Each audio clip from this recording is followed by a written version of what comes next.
Hello, good afternoon dear students. आज का हमारा टॉपिक है national income and concept of national income, यानी कि राष्ट्रीय आय क्या होती है और उसकी धारणाएं क्या है। सबसे पहले आपको पता होना चाहिए कि नेशनल इनकम क्या होती है, यानी कि राष्ट्रीय आय क्या होती है।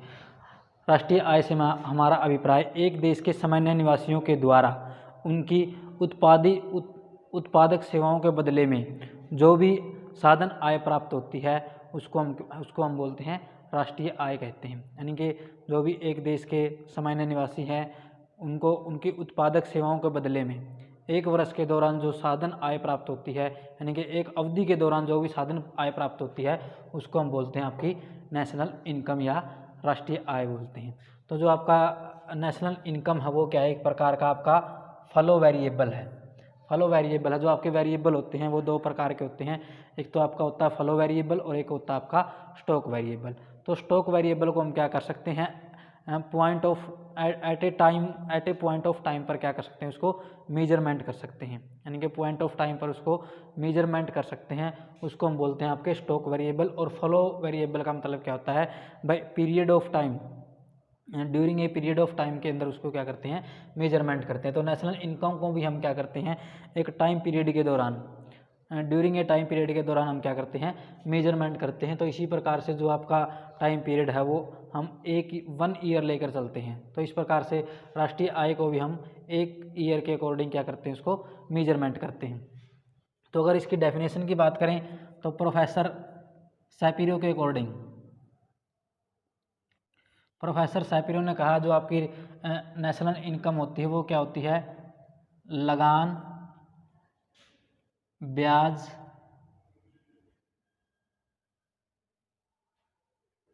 मजदूरी और लाभ, इन सभी का क्या होती है वो जोड़ होती है। यानी कि प्रोफेसर सैपिरो के अनुसार वो कहते हैं कि जो राष्ट्रीय आय होती है वो क्या है, लगान, ब्याज, मजदूरी, लाभ, यानी कि रेंट, प्रॉफिट, इंटरेस्ट और आपकी वेज, इन सभी का क्या होती है, ये टोटल होती है या जोड़ होती है। और फिर उन्होंने अथवा ये भी कहा कि भाई जो आपकी राष्ट्रीय आय होती है वो एक लेखा वर्ष के दौरान उत्पादन के साधनों की क्या होती है, वो साधन आय होती है। तो इस प्रकार से हम देखते हैं कि जो आपकी राष्ट्रीय आय होती है वो एक प्रकार से क्या होती है, जो साधनों की क्या होती है, आय होती है। आगे हम देखते हैं आपके concept of national income.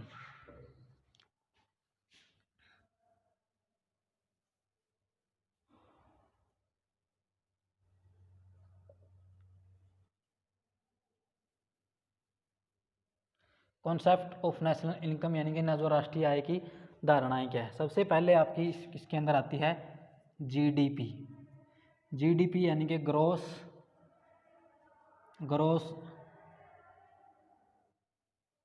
Domestic product, gross domestic product, सकल घरेलू उत्पाद। ग्रोस डोमेस्टिक प्रोडक्ट क्या होता है आपका, ग्रोस डोमेस्टिक प्रोडक्ट होता है it is a monetary value, monetary value of final goods and services produce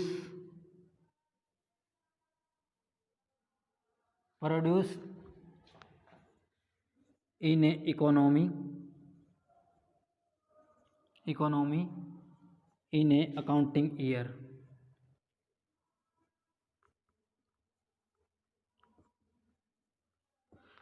यानी कि जो जीडीपी क्या होती है, ये एक प्रकार से आपके मौद्रिक मूल्य होता है फाइनल गुड्स और सर्विसेज का, यानी कि अंतिम वस्तुओं और सेवाओं का क्या होता है, मौद्रिक मूल्य होता है, जो एक अकाउंटिंग ईयर के दौरान, एक लेखा वर्ष के दौरान एक अर्थव्यवस्था के अंदर क्या की जाती है, पैदा की जाती है या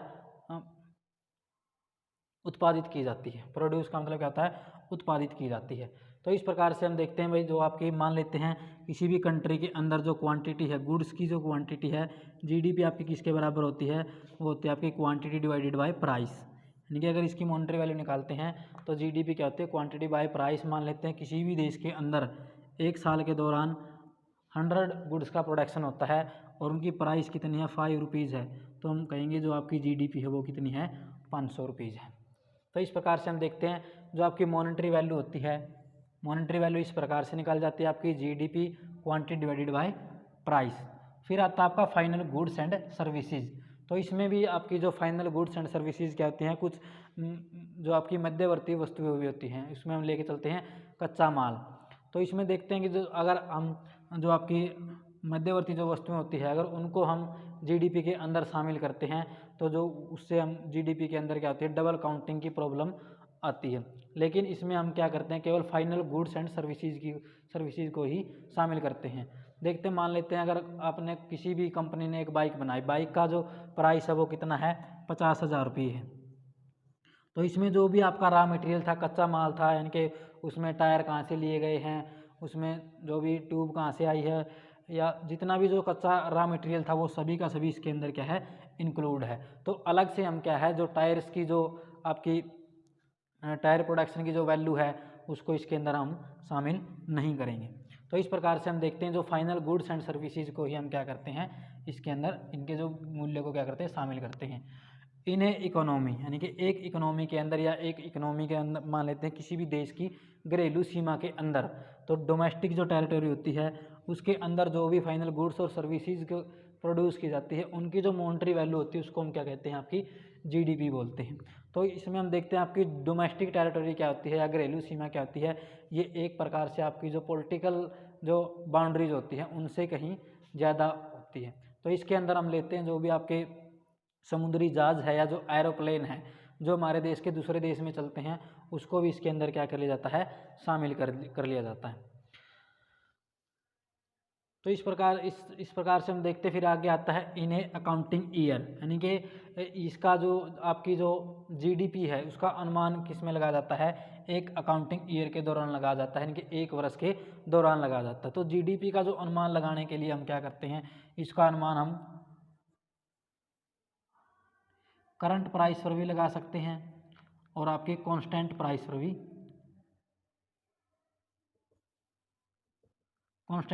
भी लगा सकते हैं। हम देखते हैं अगर करंट प्राइस पर इसको एग्जांपल के थ्रू देख सकते हैं।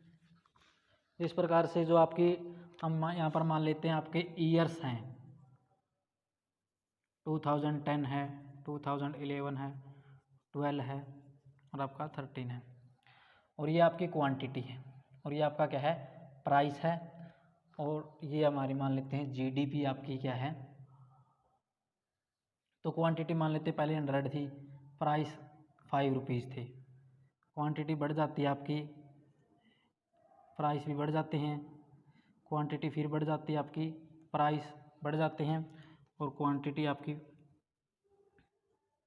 130 हो जाती है और प्राइस भी क्या है, आगे बढ़ जाते हैं। तो इस प्रकार से जब हम इनकी मॉनेटरी वैल्यू देखते हैं, मॉनेटरी वैल्यू क्या होती है आपकी Q इंटू पी। तो मॉनेटरी वैल्यू में क्या होती है, यहाँ पर आपकी 500 है, इसमें आपकी क्या हो जाएगी 666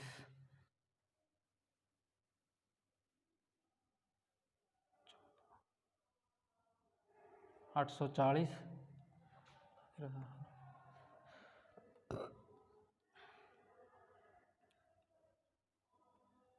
तो इस प्रकार से हम देखते हैं जो भी आपकी जो मॉनेटरी जो वैल्यू होती है, जीडीपी होती है, वो इस प्रकार से निकल के आती है। तो ये हमारी क्या है, करंट प्राइसेस पर होती है भाई, जो आपके प्राइसेस है वो क्या होते हैं, चेंज हो रहे हैं। तो जैसे प्राइस पहले 5 थे, फिर 6 हो जाते हैं, फिर 7 हो जाते हैं, फिर 8 हो जाते हैं। तो इस प्रकार से आपके प्राइसेस क्या होते हैं, चेंज होते हैं, और जो आपकी जीडीपी भी क्या है, बढ़ती है। जैसे जैसे आपकी आउटपुट बढ़ता है वैसे वैसे भी आउटपुट बढ़ने के साथ आउटपुट भी बढ़ता है और प्राइस भी बढ़ता है, और जिससे आपकी जो मॉनेटरी वैल्यू है वो भी क्या होती है, बढ़ती है। लेकिन इसको हम क्या है, रियल ग्रोथ नहीं कहेंगे, क्योंकि जो आउटपुट की रियल ग्रोथ नहीं कहेंगे, क्योंकि इससे क्या हो रहा है, आपका जो आउटपुट है वो तो बढ़ रहा है, लेकिन वो किसके कारण बढ़ रहा है, वो इन्फ्लेशन के कारण बढ़ रहा है। यानी कि इकोनॉमी के अंदर इन्फ्लेशन है, प्राइसेस क्या हो रहे हैं, इंक्रीज हो रहे हैं, तो उसके कारण जो आपकी मॉनेटरी वैल्यू वो क्या है, इंक्रीज होती है। तो इसको हम क्या है, जो आउटपुट की इसको हम रियल ग्रोथ नहीं बोल सकते। तो रियल ग्रोथ क्या होती है, जब हम जो आपकी मॉनेटरी वैल्यू को जब हम कांस्टेंट प्राइसेस पर मान लेते हैं, यहाँ पर आपकी जो प्राइसेस है वो कहती है सेम रहती है। कांस्टेंट प्राइसेस पर जब हम इसको निकालेंगे तो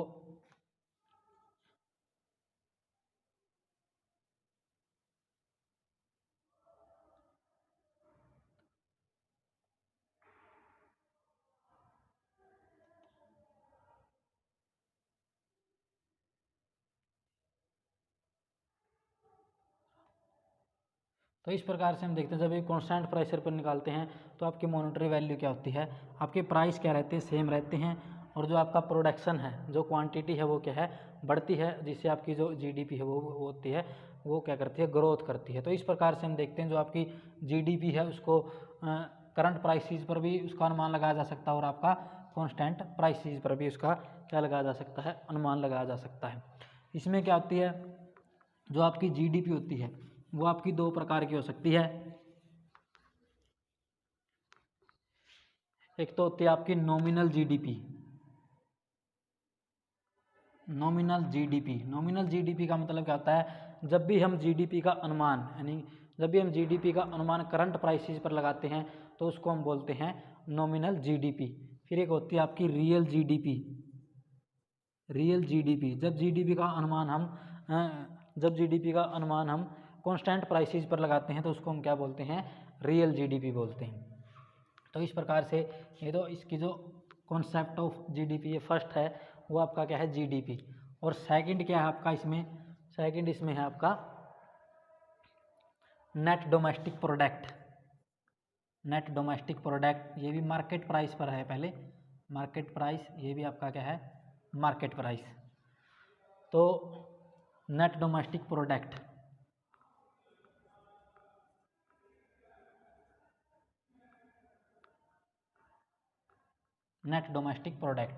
तो जब हम देखते हैं कि कोई भी अगर कम या फर्म या उद्योग क्या करते हैं, अगर प्रोडक्शन करती है तो प्रोडक्शन के दौरान क्या होता है, कुछ डेप्रिसिएशन आती है, कुछ डेप्रिसिएशन कॉस्ट आती है, यानी कि जो आपकी फिक्स जो कैपिटल होती है वो क्या होती है, आपकी डेप्रिसिएशन आती है, उसमें डेप्रिसिएशन कॉस्ट आती है, या तो वो आपकी उसके अंदर टियर एंड वियर हो जाता है, यानी कि टूट फूट हो जाती है, या जो आपका अप्रचलन हो जाता है, यानी कि तकनीक में अप्रचलन होने के कारण भी जो आपकी कैपिटल की जो कॉस्ट है, वो कैपिटल का जो मूल्य है वो क्या हो जाता है, आपका कम हो जाता है। तो इस प्रकार से हम देखते हैं कि जब आपकी जीडीपी में से जीडीपी एट मार्केट प्राइस में से अगर डेप्रिसिएशन कॉस्ट को अगर आप माइनस कर देते हैं तो हमारे पास क्या जाता है, net domestic product at market price. उसके बाद फिर आगे आता है आपका जीएनपी। जीएनपी क्या होता है, gross national product. Gross national product यानी कि सकल राष्ट्रीय उत्पाद क्या होता है, सकल राष्ट्रीय उत्पाद क्या होता है, जो आपकी जीडीपी होती है, ग्रोस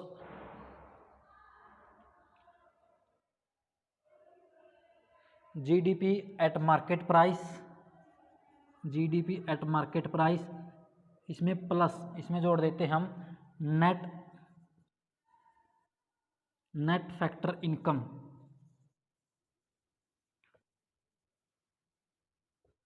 इनकम फ्रॉम अब्रॉड, यानी कि जो आपकी जीडीपी एट मार्केट प्राइस और उसमें अगर हम net factor income from abroad को शामिल कर देते हैं तो आपके पास आ जाता है ग्रोस नेशनल प्रोडक्ट, यानी कि सकल राष्ट्रीय उत्पाद।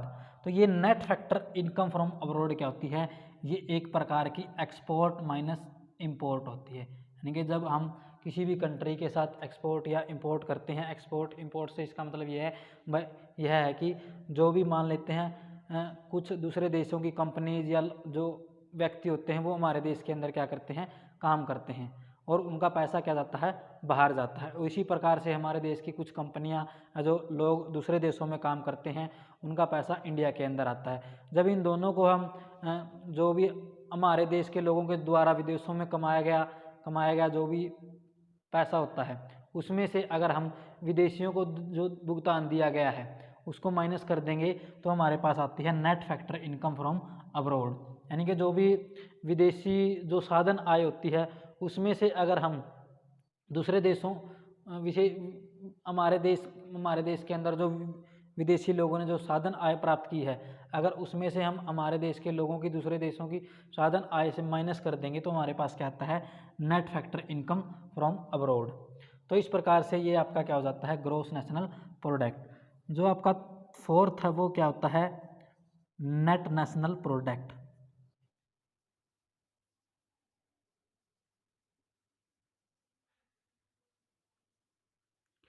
नेट नेशनल प्रोडक्ट क्या होता है, जब हम जीएनपी, ये मार्केट प्राइस पर आपके, जब हम जीएनपी एट मार्केट प्राइस में से माइनस कर देंगे आपकी डेप्रिसिएशन कॉस्ट को,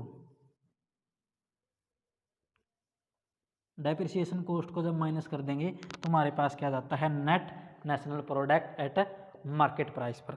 तो ये तो थे आपके मार्केट प्राइस पर। आगे आपके आते हैं ये फैक्टर प्राइस पर, यानी कि साधन कीमत पर। एक इस प्रकार से होते हैं। तो मार्केट प्राइस और साधन कीमत में आपका जो कॉन्सेप्ट 5 देखते हैं, एनडीपी एट फैक्टर प्राइस, यानी कि किस प्रकार से हम फैक्टर प्राइस पर एनडीपी नेट डोमेस्टिक प्रोडक्ट निकालते हैं। तो जब हम आपकी जो एनडीपी एट मार्केट प्राइस थी, उसमें से जब हम इनडायरेक्ट टैक्सेस को हम माइनस कर देते हैं और इसमें जोड़ देते हैं आपकी सब्सिडीज, जब हम इसके अंदर सब्सिडी को जोड़ देते हैं तो आपके पास क्या जाती है, net domestic product at factor price पर। यानी कि जो आपकी एनडीपी है फैक्टर प्राइस पर, उसमें से उस एनडीपी मार्केट प्राइस में से अगर डायरेक्ट टैक्सेस और सब्सिडीज़ को प्लस करते हैं तो आपके पास आती है net domestic product at factor cost. उसके बाद हम देखते हैं आपको जो आपकी GDP at factor price, factor cost per, हाँ, जीडीपी एट फैक्टर कॉस्ट। तो जब हम इसके अंदर जो भी हमारे पास ये आई थी net domestic product at factor cost plus depreciation, जब हम इसके अंदर डेप्रिसिएशन को जोड़ देते हैं तो आपके पास क्या जाता है, gross domestic product at factor cost. 7th में हमारा क्या है, जीएनपी एट फैक्टर कॉस्ट। तो जब हम जीडीपी एट फैक्टर कॉस्ट में जोड़ देते हैं net factor income from abroad, तो आपके पास क्या जाता है, जीएनपी एट फैक्टर कॉस्ट। जब हम जीडीपी एट फैक्टर कॉस्ट में net factor income from abroad को जोड़ देते हैं तो आपके पास आता है जीएनपी एट फैक्टर कॉस्ट। तो 8 नंबर पे आपका क्या आता है, एनएनपी, यानी कि net national product.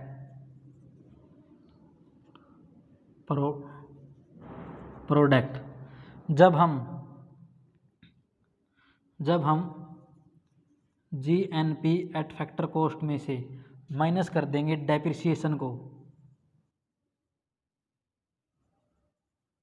Depreciation cost को जब माइनस कर देंगे तो आपके पास क्या जाता है, एनएनपी एट फैक्टर कॉस्ट। तो इसी को जो आपकी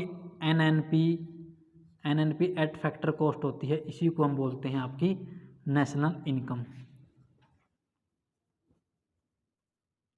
तो जिस प्रकार से हमने मीनिंग में भी देखा था भाई, जो आपकी नेशनल इनकम क्या होती है, वो क्या होती है, फैक्टर कॉस्ट पर साधनों की क्या होती है, आय होती है। तो इसी को हम क्या बोलते हैं, आपकी नेशनल इनकम। इसको वाई एन से क्या कर सकते हैं, हम डिनोट कर सकते हैं, इसको वाई से भी हम लिख सकते हैं। तो इस प्रकार से हमने देखा भी जो अभी आपकी नेशनल इनकम के क्या क्या कॉन्सेप्ट थे। तो इसमें भी आगे फिर आपकी जो आगे फिर आती है, इसमें आगे फिर होती है आपकी एक पर्सनल इनकम।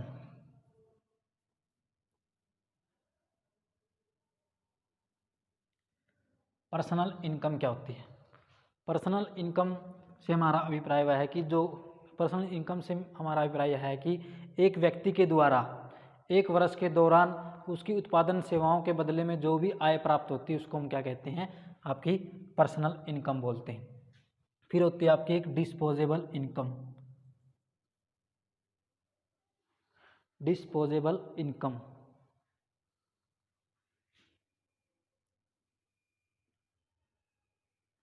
Disposable income.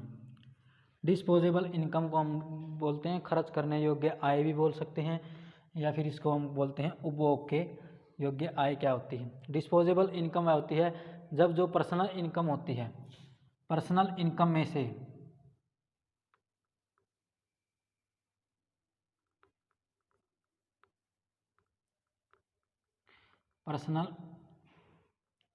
से जब हम माइनस कर देते हैं डायरेक्ट टैक्सेस को,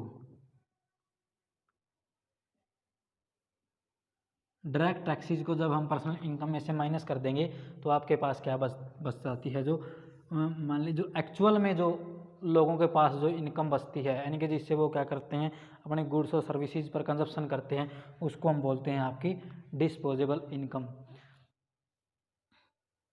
फिर एक आपकी आती है पर कैपिटा इनकम।